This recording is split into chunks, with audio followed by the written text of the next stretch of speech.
Hello class 10th। अगर आप maths को बहुत आसान तरीके से समझना चाहते हो तो बिल्कुल सही प्लेटफॉर्म पे पहुँचे हो, क्योंकि इस वीडियो में हम लेकर आए हैं आपके लिए एक्सरसाइज 5.3 के क्वेश्चन नंबर 3 के पार्ट 1, 2, 3 और 4 के सॉल्यूशंस। ठीक है। क्वेश्चन नंबर 3 में दिया गया है in an A P given A equals to 5, D equals to 3, A N equals to 50, find N and S N. ठीक है। ए मतलब होता है ए पी का फर्स्ट टर्म, और ए पी का फर्स्ट टर्म आपको दिया गया 5। डी मीन्स होता है कॉमन डिफरेंस आपको दिया गया है 3। और ए एन का मतलब होता है nth टर्म, और ए पी का nth टर्म आपको दे रखा है 50। तो यहाँ पर आपको n की वैल्यू निकालनी है, और एस एन का मतलब होता है कि ए पी के n टर्म्स का सम आपको फाइंड करना है। देखिए यहाँ पर सबसे पहले यहाँ पर ए एन की वैल्यू आपको 50 दे रखी है, और ए पी के nth टर्म को निकालने के लिए हमें एक फार्मूला भी दिया जाता है। ठीक है। तो सोल्यूशन स्टार्ट करते हैं यहाँ से। सबसे पहले जो चीज़ यहाँ पे हमें गिवन है उसको लिख देते हैं। ठीक है। तो यहाँ पे आपको ए की वैल्यू दे रखी है, तो सिंस ए इक्वल्स टू आपको दिया गया है 5, तो यहाँ पे लिखेंगे 5। और डी की वैल्यू भी दे रखी है, डी इक्वल्स टू दिया गया है 3। और यहाँ पर ए एन की वैल्यू भी दे रखी है, तो यहाँ पे लिखेंगे and A N equals to, A N कितना दे रखा है 50, तो आप लिख सकते हो ए एन इक्वल्स टू 50। ठीक। अब ए एन या एन टर्म का फॉर्मूला क्या होता है? तो एन टर्म का फॉर्मूला होता है A plus N minus 1 into D, और इसकी वैल्यू दे रखी है 50। सो यहाँ पर ए की वैल्यू सब्स्टिट्यूट की जाएगी, तो ए आपको दिया गया है 5, तो आप लिख सकते हो 5 plus N minus 1 into D है, तो डी की वैल्यू आपको दिया गया है 3, इक्वल्स टू क्या हो जाएगा 50 हो जाएगा। अब अगर आपको एन की वैल्यू निकालनी है तो बाकी सभी टर्म्स को ट्रांसपोज करना पड़ेगा। ठीक है। तो यहाँ पर 5 प्लस में है, इसको राइट साइड भेजते हैं, दाहिनी तरफ भेजेंगे तो माइनस में हो जाएगा। तो N minus 1 into 3 equals to कितना हो जाएगा? अब देखिए 50 से अगर हम 5 को माइनस करेंगे तो आंसर हो जाएगा 45। ठीक है। उसके बाद एन माइनस 1 इक्वल्स टू, यहाँ पर 3 मल्टीप्लाई है, इसको राइट साइड भेजेंगे तो ये डिवाइड हो जाएगा। तो 45 को 3 से डिवाइड कर देंगे, तो 45 डिवाइड बाई 3, और ये कट करने पे कितनी बार जाएगा? 15 टाइम जाएगा। ठीक है। तो n माइनस 1 की वैल्यू आ रही है 15, तो n की वैल्यू कितना मिलेगी? तो यहाँ पर देखिए -1 है, इसको हम राइट साइड भेजेंगे तो ये +1 हो जाएगा, और 15 में 1 अगर प्लस करते हैं तो 16 आंसर आएगा। मतलब इस एपी में कुल 16 टर्म्स हैं। अब आपको इन 16 टर्म्स का सम निकालना है। ठीक। तो यहाँ पर एस एन निकालना है, तो एस एन का मतलब हो गया S16। ठीक है। देयरफॉर S16 इक्वल्स टू, अब क्योंकि एस एन का जो फार्मूला होता है वो होता है n/2, तो यहाँ पर n की वैल्यू 16 मिल रही है, तो आप लिख सकते हो 16/2 मल्टीप्लाइड बाई 2a। तो 2 इंटू ए की वैल्यू आपको गिवन है 5 प्लस n माइनस 1, तो n है आपका 16, 16 माइनस 1 इंटू डी दिया गया है, तो डी की वैल्यू आपको दे रखी है 3। ब्रैकेट क्लोज कर देंगे। 16 को 2 से डिवाइड करेंगे तो 8 टाइम जाएगा, तो लिखेंगे 8 इंटू, आगे देखिए 5 और 2 का मल्टीप्लाई 10 होता है, तो यहाँ पे 10 लिखेंगे, प्लस 16 में से 1 माइनस करेंगे तो 15 आएगा, और 15 को 3 से मल्टीप्लाई तो 15 3 जा 45। ठीक है। उसके बाद यहाँ पर हम देखेंगे कि 10 और 45 प्लस में है, दोनों को अगर हम प्लस कर देते हैं, ऐड कर देते हैं, तो 55 आएगा, और 55 को 8 से मल्टीप्लाई करने पे जो भी आंसर आएगा वही 16 टर्म्स का सम होगा। ठीक है। तो सबसे पहले यहाँ पर 8 का मल्टीप्लाई 5 से करेंगे तो 8 5 जा 40 होता है, 4 कैरी जा रहा है, 8 5 जा 40 और 4 ऐड कर देंगे तो 44 हो जाएगा। तो यहाँ पे S16 की वैल्यू आपको मिल रही है 440। ठीक है। मीन्स इस एपी के 16 टर्म्स का सम आपको दिया गया है 440। ये पहले पार्ट का सोल्यूशन हुआ। अब बढ़ते हैं पार्ट 2 पर। ठीक है। पार्ट 2 में आपको क्या क्या दिया गया है? तो पार्ट 2 में आपको दिया गया है A equals to 7, A13 equals to 35, find D, D मतलब कॉमन डिफरेंस, एंड S13, और आपको 13 टर्म्स का सम निकालना है। देखिए कॉमन डिफरेंस निकालने के लिए एपी के पहले 2 टर्म्स आपको पता होने चाहिए, तब आप कॉमन डिफरेंस निकाल सकते हो। और S13 मतलब दिए गए एपी के 13 टर्म्स का सम आपको निकालना होगा, तो उसके लिए आपको क्या क्या पता होना चाहिए? सबसे पहले यहाँ पर आपको A13 दिया गया है, मतलब 13 टर्म जो है वो 35 है, और पहला टर्म भी दिया गया है, तो यहाँ पर हम ये पता कर लें कि इसमें कुल कितने टर्म्स हैं। ठीक है। तो यहाँ पर अगर हम मान लें कि इसमें कुल 13 टर्म्स ही हैं, क्योंकि यहाँ पर जो लास्ट टर्म आपको दिया गया है 13 टर्म दिया गया है। ठीक है। तो SN मतलब सम ऑफ n टर्म्स निकालने के दो फार्मूले होते हैं। पहला तो होता है n/2 multiplied by 2a in bracket n-1 into D. और इसमें आपको फर्स्ट टर्म पता होना चाहिए, कॉमन डिफरेंस पता होना चाहिए और नंबर ऑफ टर्म मतलब n पता होना चाहिए। और दूसरा फॉर्मूला होता है SN equals to n/2 in bracket a plus l। इसमें आपको कॉमन डिफरेंस नहीं पता होगा तब भी काम चल जाएगा। अगर AP का फर्स्ट टर्म और लास्ट टर्म पता है तभी हमारा काम हो जाएगा। तो सबसे पहले हमें D निकालना है और D के लिए देखिए हम क्या क्या कर सकते हैं। सबसे पहले यहाँ पर हमें दिया गया है a इक्वल्स टू 7, मतलब AP का फर्स्ट टर्म आपको 7 दे रखा है और इसका जो 13 टर्म है, 13वां टर्म है वो 35 है। तो सोल्यूशन स्टार्ट करेंगे। तो यहाँ पे हम जानते हैं कि a की वैल्यू आपको दे रखी है 7 एंड A13 आपको दे रखा है 35 और A13 मतलब 13 टर्म और 13 टर्म या इसको हम जनरली बोल सकते हैं nth टर्म और nth टर्म का फॉर्मूला होता है a plus n-1 into D. ठीक है, तो यहाँ पर n की जगह पे आपको 30 रखना है, तो जहाँ जहाँ n होगा वहाँ वहाँ आपको 13 सब्स्टिट्यूट करना पड़ेगा। तो आप an मतलब A13 की वैल्यू कैसे निकालोगे, तो an की जगह पे अगर इसको रख सकते हैं तो A13 की जगह पे हम क्या क्या लिख सकते हैं, a प्लस 13-1 इंटू डी लिख सकते हैं और इसकी वैल्यू आपको दे रखी है 35। जो वैल्यू दी गई उसको सब्स्टिट्यूट करेंगे। जैसे a आपको दिया गया है 7 तो a इक्वल्स टू 7 रखेंगे और आगे 13 से अगर हम 1 माइनस करते हैं तो 12 आएगा, तो 12 इंटू डी इक्वल्स टू 35। ठीक है, अब यहाँ पर जो 7 प्लस है इसको अगर हम राइट साइड भेजते हैं तो माइनस हो जाएगा, तो 12d की वैल्यू कितनी आएगी 35 माइनस 7। और अगर हम 35 से 7 को माइनस करते हैं कितना आंसर आएगा पता है आपको, 28 आएगा। ठीक है, उसके बाद d की वैल्यू निकालेंगे तो d के लिए जो 12 के साथ मल्टीप्लाई है इसको हम राइट साइड भेज देंगे तो ये डिवाइड हो जाएगा, तो 28 डिवाइड बाई 12। ठीक है, अब देखते हैं ये 2 से कट जाएगा, 2 6 जा 12 और यहाँ पे 2 1 जा 2, 2 4 जा 8, फिर 2 से कट करेंगे 2 3 जा 6 और 2 7 जा 14। तो d की वैल्यू आपको मिल रही है 7/3। तो आपको d निकालना था तो d आपको मिल गया 7/3। ठीक है, उसके बाद आपको S13 निकालना है। लिखोगे देयरफॉर d इक्वल्स टू 7/3 और S13 मतलब सम ऑफ 13 टर्म्स। तो S13 का कितना आंसर आएगा, देखिए यहाँ पर n की वैल्यू आपको 13 दी गई है तो आप लिख सकते हो 13/2। ठीक है, अब ब्रैकेट में a प्लस l वाला फार्मूला यूज कर लोगे सफिशियंट होगा।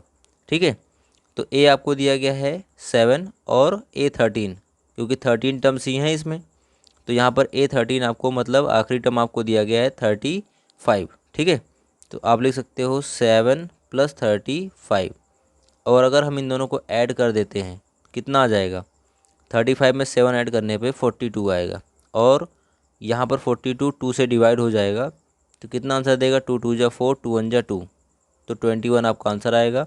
तो 13 को 21 से मल्टीप्लाई कर देंगे तो यहाँ पे देखते हैं कितना आंसर मिलेगा, 13 का 1 से मल्टीप्लाई 1 आएगा, 13 आएगा और 13 का 3 कैरी जाएगा, सॉरी 3 लिखा जाएगा। तो 13 का पहले 1 से मल्टीप्लाई करेंगे, 13 1 जा 13, 3 लिखा गया, 1 कैरी गया, फिर 13 2 जा 26 और 3 को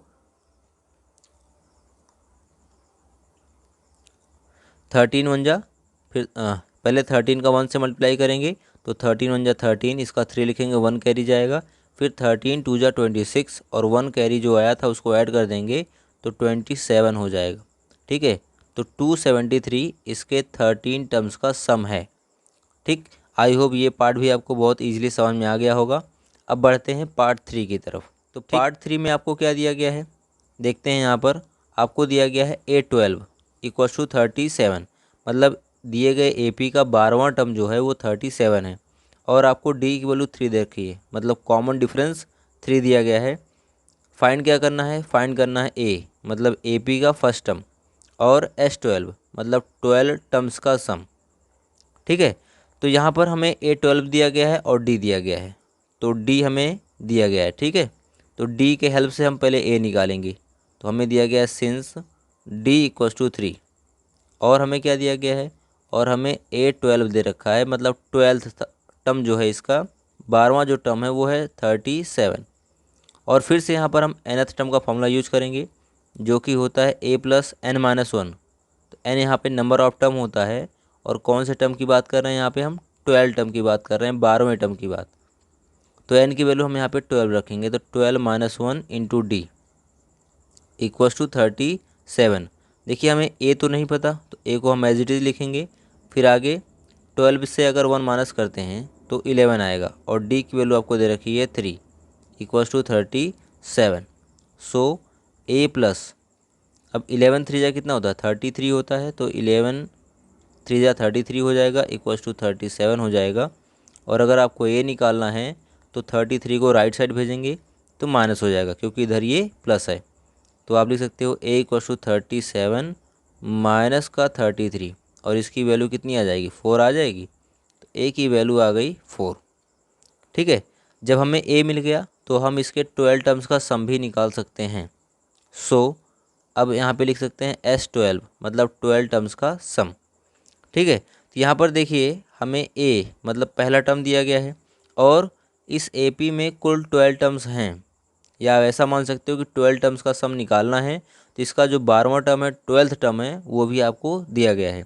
तो आप सम निकालने का जो ये फॉर्मूला होता है Sn equals to n/2 in bracket a plus l, इसको यूज कर सकते हो। ठीक है, क्योंकि यहाँ पर आपको फर्स्ट टर्म a दिया गया है और लास्ट टर्म l भी आपको गिवन है। ठीक है, सो S12 इक्वल्स टू क्या लिखोगे n/2 होता है तो n की वैल्यू 12 दे रखी है और 12 को 2 से डिवाइड कर देंगे तो 6 टाइम जाएगा और ब्रैकेट में क्या होता है a प्लस l होता है।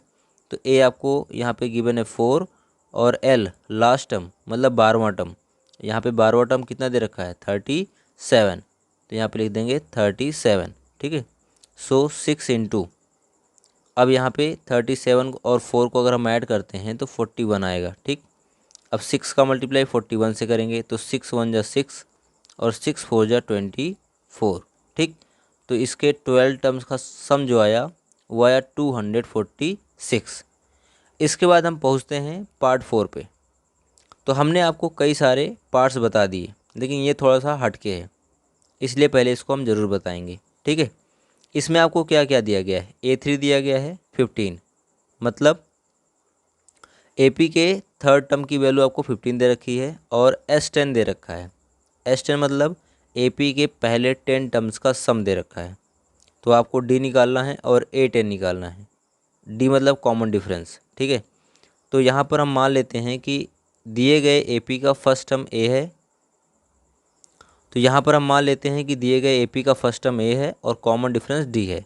ठीक है, तो लेट फर्स्ट टर्म को हम लेट करेंगे, first term equals to A and common difference, common difference को हम किससे डिनोट करेंगे स्मॉल d से, common difference equals to small d। ठीक है, एंड और आपको क्या दिया गया है, सिंस A3 की वैल्यू दे रखी है 15 और A3 मतलब थर्ड टर्म, और थर्ड टर्म निकालेंगे कैसे nth टर्म के फॉर्मूले से जो कि होता है a plus n minus one into D. तो a आपका एज इट इज लिखा जाएगा और n माइनस वन मतलब 3 माइनस वन इंटू डी, इसकी वैल्यू आपको दे रखी है 15।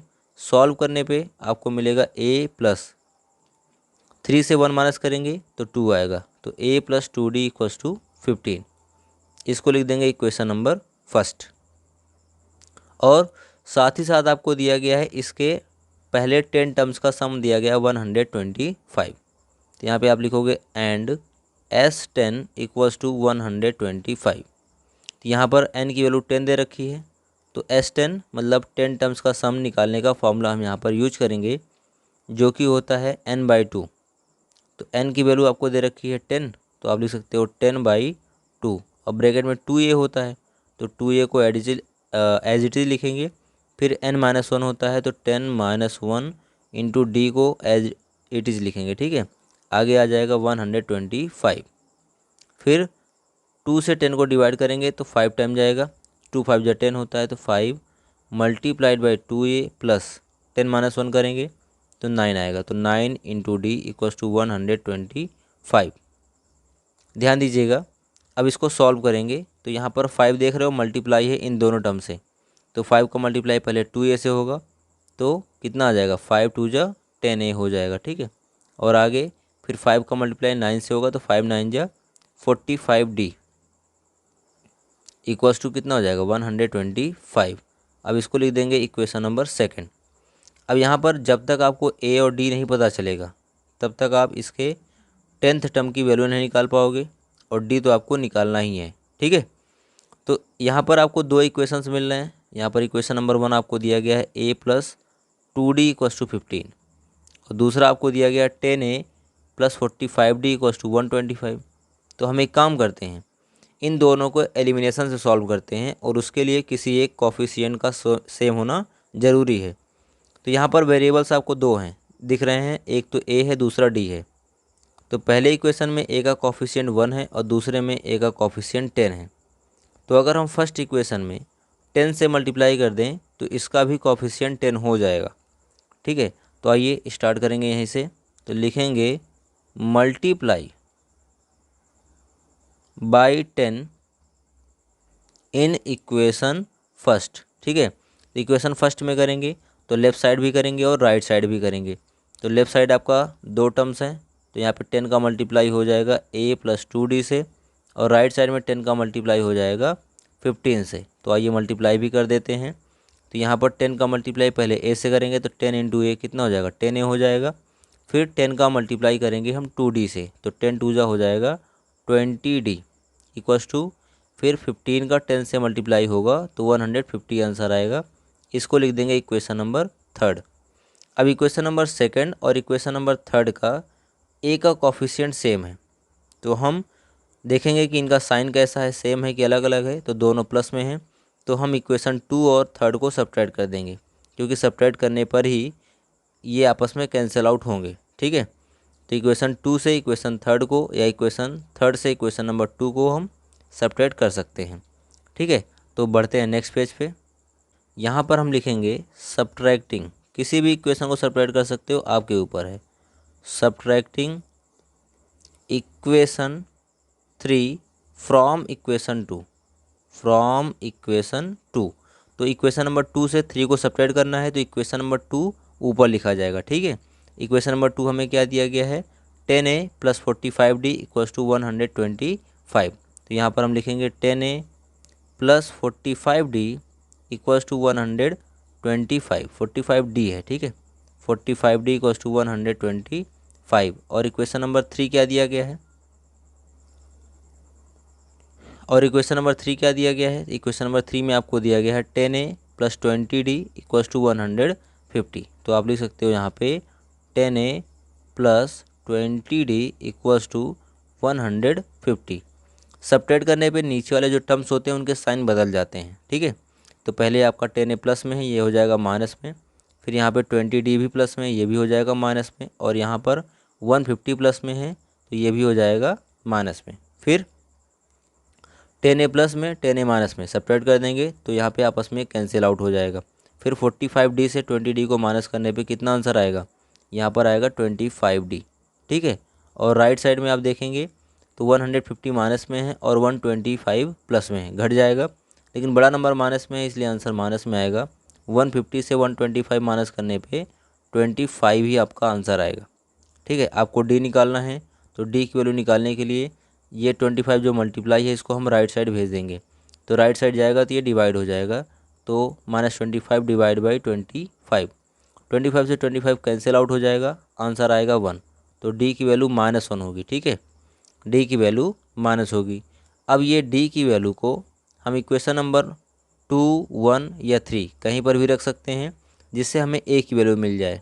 तो हम डी की वैल्यू को इक्वेशन नंबर 1 में रखेंगे। ठीक है, तो ये आप यहाँ पे लिख सकते हो पुटिंग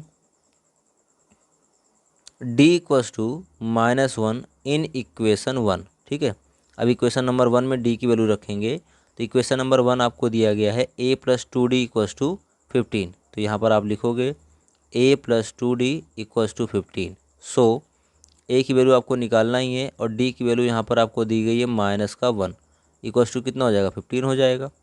तो a, और यहाँ पर आप देखिए 2 प्लस में है और 1 माइनस में है, तो प्लस और माइनस का मल्टीप्लाई माइनस होगा, 2 1 जा 2 होगा। ठीक है, इक्वल्स टू 15, या a इक्वल्स टू ये -2 है, राइट साइड जाएगा तो +2 हो जाएगा, और 15 में 2 प्लस करेंगे तो कितना हो जाएगा 17 हो जाएगा। तो ए की वैल्यू हो जाएगी 17। मतलब ए पी का फर्स्ट टर्म 17 है और ए पी का डी जो है कॉमन डिफरेंस जो है वो -1 है। तो आपको यहाँ पर क्या निकालना था, यहाँ पर आपको डी की वैल्यू फाइंड करनी थी जो कि आपको मिले -1 और ए 10 निकालना है, मतलब ए पी का 10th टर्म। ठीक है, तो ए पी का 10th टर्म निकालने के लिए हम nth टर्म का फॉर्मूला यूज करेंगे। देयरफॉर ठीक है 10th टर्म को हम लिखेंगे A10 और इसका फॉर्मूला क्या होता है a + n - 1 इंटू डी होता है। तो a की वैल्यू 17 दे रखी है प्लस n - 1, तो n की वैल्यू भी 10 लिखी जाएगी, -1 इंटू डी की वैल्यू -1 रखी जाएगी। ठीक है, तो लिख सकते हो 17 + 9 इंटू -1। ठीक है, तो 17 और +9 इंटू -1 का मल्टीप्लाई करेंगे तो 9 × 1 = 9, माइनस का 9 होगा और 17 से 9 माइनस करने पे प्लस का 8 आएगा। ठीक है, तो A10 या 10th टर्म की जो वैल्यू होगी वो होगी 8। ये हो गया 4th पार्ट का सॉल्यूशन। आई होप सबको वीडियो बहुत अच्छे से समझ में आया होगा और आप लोग एंजॉय करके सीखे होंगे। ठीक है, अगर थोड़ा सा भी पसंद आया तो एक लाइक कर दीजिएगा, चैनल सब्सक्राइब नहीं किया सब्सक्राइब करके बेल आइकन प्रेस कर दीजिएगा, जिससे नए नए वीडियोज़ के नोटिफिकेशन मिलते रहें।